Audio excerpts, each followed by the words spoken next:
Hello दोस्तों, आज हम बात करेंगे कि दुबई ने इतने कम समय में इतनी तरक्की कैसे की। दोस्तों, दुबई का बुर्ज खलीफा दुनिया की सबसे ऊंची इमारत है। अगर सच कहें तो यह ऊंचाई बुर्ज खलीफा की ही नहीं बल्कि दुबई की भी है।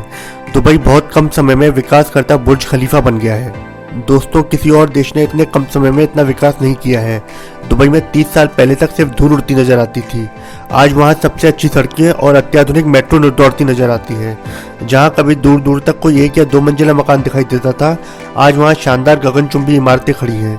दुनिया भर के पर्यटक और कारोबारी लोग जिनकी प्राथमिकता कभी पेरिस, लंदन और न्यूयॉर्क होते थे, अब वह दुबई का रुख करते हैं। दोस्तों, जब भी संयुक्त अरब अमीरात या यूएई की बात होती है तो सबसे पहले दिमाग में दुबई का ही नाम आता है। हालांकि अबू धाबी, शारजा और दूसरे राज्यों का भी अपना एक स्थान है, लेकिन दुबई बस दुबई है। दोस्तों, पहले दुबई के लोग मोतियों का व्यापार करते थे और उन्हें बेचने के लिए आसपास के इलाकों में जाते थे।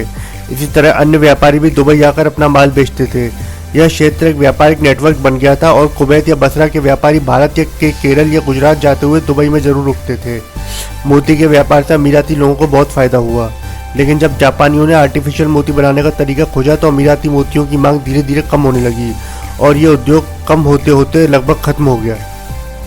तो तेल की खोज के बाद अमीराती लोगों ने भी मोतियों का कारोबार बंद कर दिया और तेल के सेक्टर में व्यापार करना शुरू कर दिया। ब्रिटेन से स्वतंत्रता के बाद अमीरातियों का तेल का उत्पादन भी बढ़ गया। इससे दुबई एक व्यापारिक केंद्र बन गया। जहां 1980 तक सिर्फ धूल उड़ती थी और जहां सिर्फ 1 या 2 मंजिला मकान होते थे, अब वहां दुनिया के लगभग 200 देशों के लोग रहते हैं। दोस्तों, अब सवाल यह आता है कि आखिर इस तेज विकास का कारण क्या है। अगर किसी भी अमीराती से ऐसा पूछे तो जवाब मिलता है कि यह दुबई और अबू धाबी के शासकों की दूरदर्शिता का परिणाम है। जी हाँ दोस्तों, यह दुबई के शासकों का ही विजन था जो उन्होंने पूरा किया और यह प्रक्रिया अभी भी जारी है। तो ये दुबई के शासकों के विजन का ही परिणाम है कि दुबई आज दुनिया का एक प्रमुख व्यापारिक केंद्र है। दुबई में व्यापारियों को सुविधाएं दी जाती हैं, जिस कारण व्यापारी यहाँ दूर दूर से आते हैं। दोस्तों, मशहूर है कि कुछ साल पहले एक ऐसा समय भी आया था जब दुनिया में सबसे ज्यादा क्रेनें दुबई में मौजूद थी। यह दौर दुबई में तेज गति से होने वाले कंस्ट्रक्शन का दौर था। तब काफी सारे भव्य निर्माणों का कंस्ट्रक्शन दुबई में हुआ था। आज पाम जुमेरा का नाम सबने सुना है। यह एक मानव निर्मित आइलैंड है। समुद्र तल से 120 मिलियन क्यूबिक मीटर रेत निकालकर इस आइलैंड का निर्माण किया गया था। यह एक बहुत भव्य निर्माण है। दोस्तों, कुल मिलाकर देखा जाए तो 20 या 30 सालों में किसी देश को बदल देना एक जबरदस्त उपलब्धि है।